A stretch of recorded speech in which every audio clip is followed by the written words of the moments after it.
Hi everybody, I'm Amy, this is my wife Maggie, and Hello. together we are ThinkerThemer, and we are reviewing a game fresh out of Gen Con. It is Sky Team by Scorpion Mask and Luc Raymond. This is a two-player cooperative game, so I don't really know how we ended up with a Unusual copy for of us. this. How are we doing this?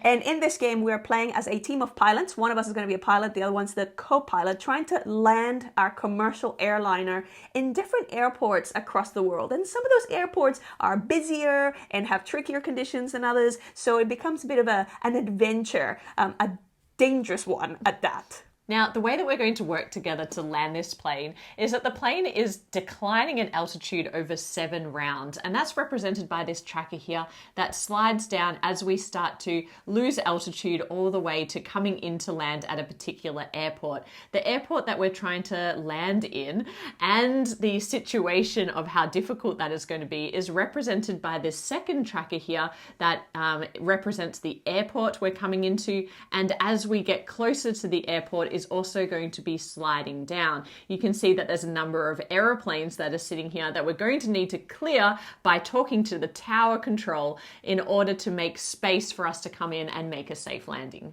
Now we get a little bit of time to discuss with each other what we're going to do this round, but then we're going to independently roll our 4 dice that we each have, and then we're going to hide them behind our player aid such that the other player who you're cooperating with can't see your dice.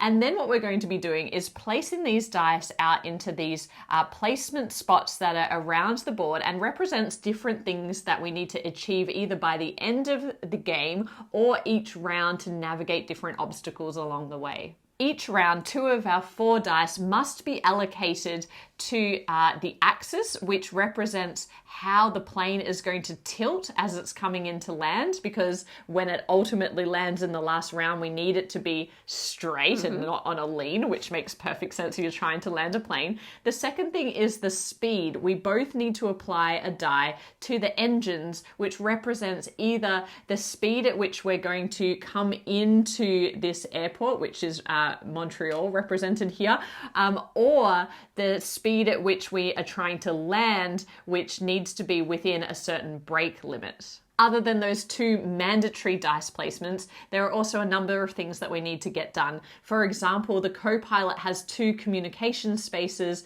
and the pilot has 1. When you place a die there, you're going to be able to clear out the different aeroplanes that are in your way, i.e. you're talking to the control tower. You're radioing into air done. traffic control going, get out of my way! There's this plane over there, that plane over there, I'm coming, move them along. The co-pilot has the flaps that are in their control, and by the end of the game they need to have placed a die of the right value in each of these spots in order to switch all of these switches to green in order to be able to successfully land the plane. The pilot has an equivalent over here, which is the landing gear, but they can do those in any order as long as by the end of the game they are all switched on to green. We have a risk mitigation spot that is called concentration, where you can put a die that you can't really use, and basically it gives you a cup of coffee, and that coffee can be used on a later turn to change the value of the die up 1 or down 1. Final placement spot is for the pilot's use only, which is to really prepare us for the landing. And so there are these break spots here where you need to place a 2, 4, or 6 in order to flick these switches. You need to do at least the first one, but then you get the option of filling out the others throughout the round in order to increase this brake limit, because this dictates the maximum speed that you can be going in the last round in order to successfully land the plane. So you want to give yourself as much range as possible to do that successfully. Now, I mentioned that you need to have speed in this game, but the amount that your plane moves forward is dictated by these 2 values that are selected here. 1, which is in the control of the pilot, depending on how many of these switches they've turned on, and 1 that is controlled by the co-pilot, depending on the flaps that have been released. And what this shows is when we both place a die value here, they get summed together, and then depending on where it falls, if it's before the blue marker, we don't move at all. If it's between the 2, we move once, and if it's past the orange marker, then we move twice. And that is represented by this sliding and us getting closer to that final destination. At the end of 7 rounds, in order to beat the game, there are 4 conditions that you need to have met. You need to have cleaned out all of the planes that are in your way. You need to have a horizontal plane. You don't want it tilted when you're coming into land. You need to have turned on all of the flap switches and all of the landing gear switches. And then you need to successfully brake in the last round and stop the plane at the airport. If you do that, then you've beaten the scenario and you can move on to a harder one. So as you may know, if you watch the channel, we don't tend to co-op. So this is a bit of a variation from our usual... Unusual. Yeah, our usual playing style. But I have to say, right out of the gate, this actually was really surprising. Like, we actually had a fantastic time with this. We have had a great time straight out of the box as well. Yes. And I will say that I commend this design so much for being super intentional. The box doesn't feel any bigger than it needs to be. Everything that's in there feels so well thought out. So the main board that you see, it looks like an instrument panel that you see in you feel like you're in a cockpit. Yeah. But I feel like they made some really great design choices here. So it is a double layered board. It comes with all the stickers that you need in order to fold the board and stick it together and create this double layer, which is really useful for when you're playing out the different die in those spots. But then the idea of making this one component plastic, and the rest of it is all cardboard, but this plastic dial that sits in here that represents the tilt of the aeroplane. From the moment you see this game, you understand what it's about. And I just think that that was such a great design choice to make that one component probably more expensive than the rest of it, because it really does add something aesthetically. Yeah. Well, I feel like it's just every element, and even throughout the rule book, as you're reading through it, every element has a thematic explanation to it. And not ever having flown a plane myself, as I was playing this, I was like, this really does feel like it's well informed, or it is definitely kind of harkening back to the key components that you would need to actually land the plane. Now, I will say, like, having the little wooden airplanes, it actually does add, in the little kind of tokens that you're moving along, it does make you feel like you're actually moving all these, all the different levers and switches. But then the little wooden planes, the thing that I like about them is that even though they're very, very annoying during gameplay, because they're like, oh no, we need to get them out of the way. And it's very difficult. You only ever have, 3 planes max that you could clear in any one round. Because they're so cute, I actually, like, every time you get rid of one, it's like, it's that tactile kind of victory of like, yes, I enjoy that component. Yeah, and I agree that this game feels super thematic, and it shouldn't, because really it's quite a short experience. So every scenario is quite short. Yeah. The rules overhead is very light, but there's enough thematic elements that it really feels like you're out to do what you've set out to do. The fact that we both have slightly different things we need to get done, like I'm over here dealing with these switches and Maggie's over there doing her thing. And then there's also the different elements of the airports. And what I also like from a thematic perspective is that there was thought put into, this is the most difficult airport to land in the world. Yeah. And what are the weather conditions that would be affecting these different airports? So you'll see that we've got a whole host of other components here on the right, which I'll talk about in a bit more detail later. But you can see that there are all these different airports with different levels of difficulty, and they all bring in new mechanics as well that relate to those airports. And so I just thought that there was enough detail about the scenario that really made you feel like you were present and in this moment. Nothing felt tacked on. Like, everything did feel like it started out from like a theme first, and then all the mechanics really just beautifully work together on top of that. Now, we don't like cooperating, so what made this game work for us? Part of it is the limited communication. And in terms of cooperative games that have worked for us, it tends to be those where we get that quiet time to make decisions on our own. For me, that really helps me not feel like I need to control the situation and be that player, that alpha player that nobody likes. But also it gives me a sense of my own achievement as well that is independent of the group. And so this is a 2-player only game. And I really felt as though those moments where we couldn't talk to each other, so during the gameplay, we had to find ways to subtly communicate what we had to each other in order to achieve what we discussed achieving at the very beginning. So I actually felt for a cooperative game, I really enjoyed my time with this, partially because of the excellent design, but partially because of that idea of like limited communication. Yeah. I feel like also then the tension of it is just right. Like you always have enough tension that you're like, you only ever have 4 dice. And as you can see, there's so many different locations and 2 of your dice are always going to be kind of kept in these, like they have to be committed to those positions in every single round. So really, you only ever have an extra 2 dice to play around with. Yeah. And so like, there's not just the round timing and the round planning, but it's the over multiple rounds. What do we need to achieve to make sure that all these things align? Yeah. So I felt like that tension was really good. But on top of that, there was still enough agency, like because you have the coffees and ways to kind of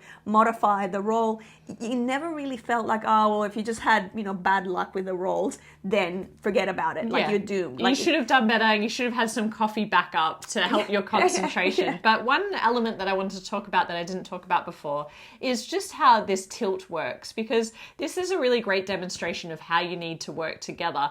And maybe if I only had a 6 to play here, I would try and do that early to demonstrate to Maggie that I only have a 6. And why that is important is because the plane tilts as much as the gap between the 2 players and their die placement. So if Maggie placed a 2 here, there would be a 4 gap and it would swing in my direction by 4 and we would immediately turn the plane over and crash. Tailspin. Yeah, and it would immediately end the game and we would need to reset. So if Maggie was able to see what I had and then to place a 4 here, it would still tilt in my direction, but at least we wouldn't end the game, and then we would be able to course correct next time in the next round to straighten up the plane. Now, as you get more comfortable with the base game, there are all of these different modules that get introduced depending on which airport you're going out to and the level of difficulty of the game. And I do want to talk about some of these. One little component that I love and thoughtful, again, the thoughtfulness of the design, is this little yellow strip here that represents where this should be placed in relation to the game board. So you can see that we've got this little fuel monitor here, and that goes where this line connects here. If we were to add, for example, the intern module, then that would go down here and match this part of the component. It's just something so small that is so satisfying about and just thoughtful in the way that they've put it together. But for example, if you've got this, what is this, kerosene tracker here, every round your kerosene is going to drop by 6 and there's only 20 to begin with. So what you need to do is you need to cover up this -6 with a die value of your choice, preferably something low. One of us needs to do that in order to reduce the amount of kerosene that we're losing every round. But of course that ties up one of your 4 die, and so it becomes really restrictive. Really one of your 2 available die, because there's always 2 that I want to be committed to your tilt and your speed. Yeah, and there's this intern track where we can use these intern tags as different valued dice as well for the rest of the board. There's this snow brakes which go on top of your brakes and replace them and make it much more difficult to land because of the snow that's covering the runway.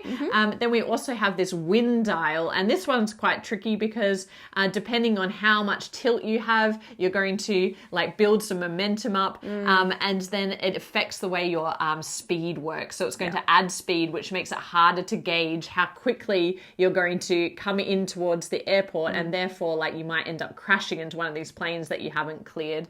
And of course there are all of the different airports that also have different requirements on them and ways that they make your life more difficult. But then to counteract that, sometimes you get to use these special powers and choose the ones that you want to use for each game. So if you fail a scenario, you might pick 2 different little powers that you can use, which really mixes things up as well. One last thing that adds to the tension is there are some scenarios that have a real-time element to it. So not only are you having to like figure all of this out, you only get 1 minute per round. So once your dice are rolled and you get that timer starting, and you're just placing all your dice at that time. That was so stressful. That adds so much tension and stress, but it's like that kind of good kind of stress. And obviously, you don't have to do those scenarios if you're not that way inclined. Yeah, now, but it is like only 1 minute per round, and then with a bit of discussion. So you can imagine how quickly you can get this to the table and get it off the table again. And that leads into our final thoughts about, you know, what's the right occasion for this game? Where does it fit into your collection? I think this is firmly in the filler category. Yeah. So I think it's either a filler that you would use if you're trying to like warm up a night of gaming, if it's, you know, 2 of you playing, or like a, you know, 2 in a bigger party while you're waiting for other people to arrive.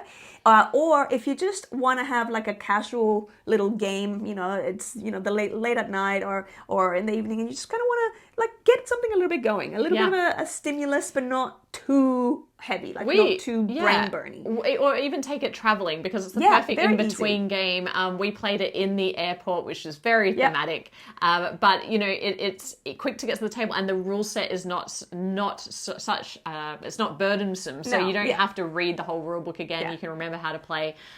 So light, filler, probably co-op lovers. Not something that you're going to use for the entire night. Like, unless you're really wanting to get through an entire, like, as many scenarios as possible. I feel like after maybe like the 4th game, it'll start feeling a little bit repetitive if it's all in the same gaming session.